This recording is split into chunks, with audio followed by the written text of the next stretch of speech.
Assalamualaikum warahmatullahi wabarakatuh. Halo teman-teman, saya Siti Ramawati dari kelompok 3.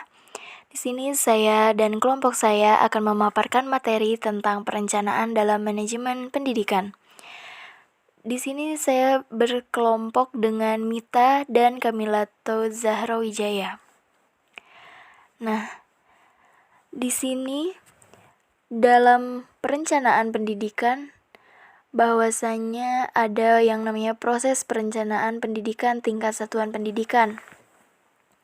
Adapun langkah-langkah proses perencanaan pendidikan berdasarkan ini menurut Yusuf Enoch, yaitu yang pertama, pengumpulan dan pengolahan data informasi. Nah, yang pertama kali dalam pengumpulan dan pengolahan data dan informasi yaitu kita data dan informasi yang dibutuhkan. Nah, dalam data itu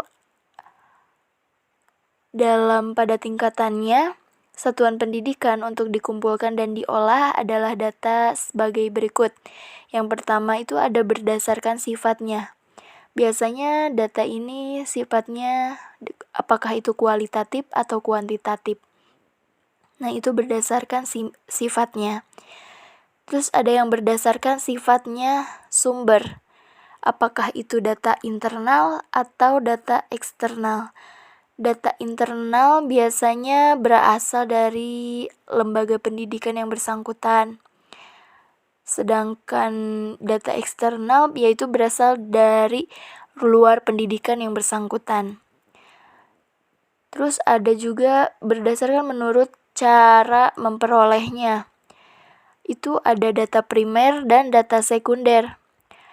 Yang data primer itu yaitu data yang dikumpulkan dan diolah serta diperoleh dari sumber secara langsung, baik oleh lembaga maupun lembaga tertentu.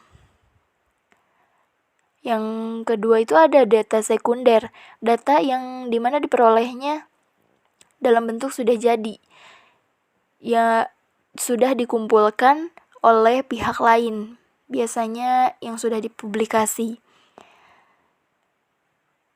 Nah, untuk selanjutnya itu ada menurut waktu pengumpulannya, itu ada data cross section, ada data berkala. Yang kedua, cara memperoleh data. Di sini ada cara memperoleh data yaitu dengan angket, wawancara, observasi kegiatan, dan dokumentasi. Untuk yang kedua, dalam proses perencanaan pendidikan tingkat satuan pendidikan itu ada analisis dan diagnosis. Analisis data merupakan kegiatan mempelajari, meneliti, membuat interpretasi yang diperlukan. Nah, untuk analisis data yang diperlukan itu untuk yang pertama untuk bahan masukan dalam pengambilan keputusan, bahan masukan dalam menyusun rencana, dan program yang bersifat rutin maupun temporal, jangka pendek, menengah maupun panjang. Dan yang ketiga ada bahan masukan untuk penyusunan laporan perencanaan maupun pelaksanaan. Untuk yang selanjutnya itu ada perumusan kebijaksanaan. Nah, di sini dalam perumusan kebijaksanaan merupakan gerakan pembahasan yang akan dijadikan keputusan oleh orang lain. Kebijakan diputuskan diambil dari alternatif kebijakan yang terbaik dengan terlebih dahulu dalam melakukan analisis terhadap kelebihan dan kekurangan yang dimiliki lembaga pendidikan. Yang keempat itu ada perkiraan kebutuhan yang akan datang. Nah, setelah tujuan ditetapkan, prinsip kegiatan ditentukan berdasarkan kebijakan yang dirumuskan. Perencanaan pendidikan harus merumuskan kebutuhan masa yang akan datang. Perkiraan kebutuhan yang akan datang pada tingkat satuan pendidikan meliputi jumlah penduduk yang memasuki usia sekolah, untuk sekolah, terus jumlah guru, jumlah ruang belajar, jumlah jenis buku, pemerataan mutu guru, penyempurnaan pengembangan kurikulumnya, pemberian beasiswa, pemberian tunjangan kepada tenaga pendidik, peningkatan mutu kepala sekolah, penyempurnaan sistem pengelolaan lembaga pendidikan, dan inovasi dan peningkatan pemakaian teknologi pendidikan. Yang selanjutnya itu ada penetapan sasaran, di mana sasaran atau tujuan yang ditetapkan harus dapat diamati dan diukur dengan parameter yang jelas. Dan yang selanjutnya itu yang keenam, ada penyusunan alternatif strategi yang layak. Strategi merupakan kumpulan kebijaksanaan sebagai jawaban atas masalah yang dihadapi. Nah, untuk selanjutnya itu ada perumusan rencana. Setelah kita melakukan beberapa rencana, tentu kita harus dirumuskan terlebih dahulu agar dalam penganggaran dan pelaksanaannya itu tidak terlalu muluk-muluk ya.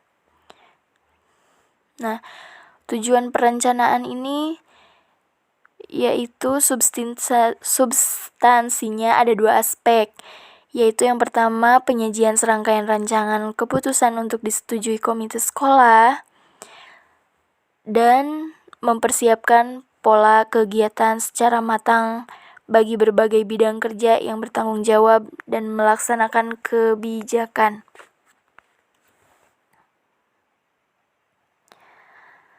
Yang selanjutnya itu adanya penganggaran.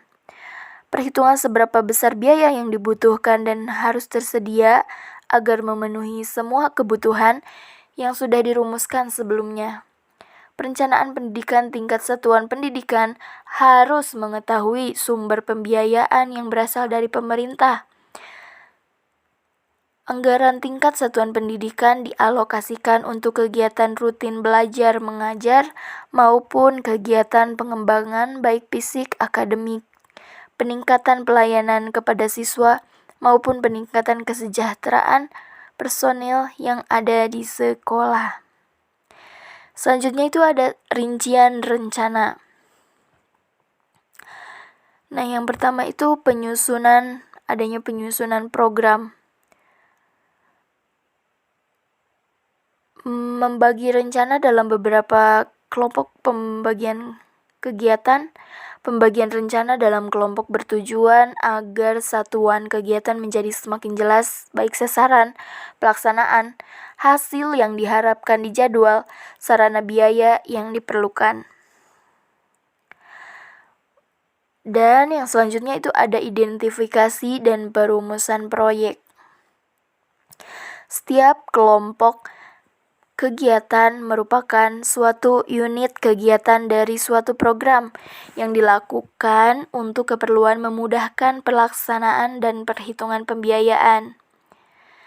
Yang selanjutnya yang ke-10 ada pelaksanaan rencana. Perencanaan pendidikan dilaksanakan apabila masing-masing proyek telah disahkan untuk diimplementasikan dalam tataran praktek. Nah, dalam hal pelaksanaan proses perencanaan menyatu dengan proses manajemen dari usaha pendidikan nasional maupun pada tingkat satuan pendidikan. Untuk selanjutnya itu ada evaluasi dan revisi rencana. Setelah adanya pelaksanaan rencana, kita pasti harus menghadapi evaluasi atau yang namanya revisi dalam perencanaan tersebut. Evaluasi terhadap perencanaan pendidikan harus dilakukan mulai proses perencanaan sampai pelaksanaannya. Evaluasi atau penilaian terhadap perencanaan pendidikan memiliki tujuan yang bersifat khusus, di antaranya Yang pertama itu menyoroti kelemahan perencanaan. Yang kedua itu melakukan diagnosa terhadap mata rantai kegiatan atau peristiwa dalam siklus perencanaan. Yang ketiga yaitu melihat dampak pelaksanaan rencana yang sudah dilakukan dalam bentuk kegiatan. B. Penyusunan visi, misi, RIP, Renstra, Renov, dan stakeholder. 1. Penyusunan visi. Visi adalah keinginan dan pernyataan moral yang menjadi dasar atau rujukan dalam menentukan arah dan kebijakan pimpinan dalam membawa gerak langkah organisasi menuju masa depan yang lebih baik, sehingga eksistensi organisasi dapat diakui oleh masyarakat. Dengan adanya rumusan visi dalam sebuah organisasi, baik itu perusahaan atau korporasi, pabrikan maupun sekolah, maka akan mendorong para manajer, unsur pimpinan perusahaan maupun kepala sekolah untuk mengarahkan semua kegiatan organisasi sesuai visi yang telah disepakati dan dirumuskan bersama-sama seluruh anggota pimpinan maupun segenap guru ataupun karyawan. Penyusunan visi sekolah dapat dijelaskan sebagai berikut. Yang pertama, merupakan tujuan yang akan dicapai dalam kurun waktu tertentu. Yang kedua, menjadi dasar program pokok sekolah atau madrasah. Yang terakhir, rumusan tersebut menekankan pada mutu layanan kepada siswa dan mutu lulusan atau output.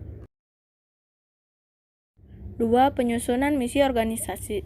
Misi adalah sesuatu yang harus dilakukan oleh organisasi agar tujuan organisasi atau korporasi maupun sekolah dapat terlaksana dan berhasil baik. Suatu hal yang perlu diperhatikan dalam menyusun misi yaitu mencukupi beberapa persyaratan yang berupa pertanyaan, sekurangnya ada 3 pertanyaan, yaitu yang pertama, apa yang kita lakukan, yang kedua, untuk siapa kita melakukan, dan yang ketiga, bagaimana kita melaksanakannya. 3. Rencana Induk Pengembangan Sekolah atau RIPS. RIPS adalah rencana kerja yang disusun bersama oleh sekolah dengan komite sekolah. Kebutuhan sekolah dan aspirasi masyarakat menjadi dasar utama penyusunan RIPS. Dengan kalimat lain, RIPS bertujuan untuk mengemukakan apa yang diperlukan sekolah serta harapan masyarakat sekitar sekolah. Dengan demikian, maka rencana kerja untuk mengembangkan sekolah berdasarkan atas 2 jenis masukan, yaitu A. Keterangan lengkap mengenai keadaan sekolah atau gambaran keadaan sekolah. B. Pandangan serta aspirasi masyarakat pengguna jasa sekolah atau pandangan dan harapan dari pihak-pihak yang berkepentingan. 4. Rencana strategis atau renstra sekolah. Rencana strategis dalam teori manajemen sering disebut dengan istilah manajemen strategis. Konsep manajemen strategis pada umumnya digunakan pada dunia bisnis. Dalam sistem manajemen strategis, modern implementasi konsep tersebut sering digunakan istilah rencana strategis, yaitu strategi yang direncanakan atau didesain sesuai dengan kondisi lingkungan. 5. Rencana operasional program sekolah atau RENOP. Perencanaan operasional sekolah merupakan bagian dari rencana strategis atau renstra.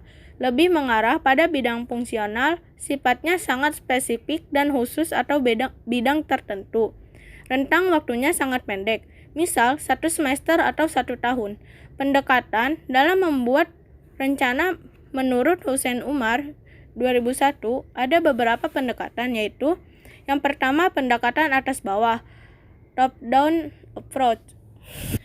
Yang kedua, pendekatan bawah atas, dan yang terakhir, pendekatan campuran. Saya Mita.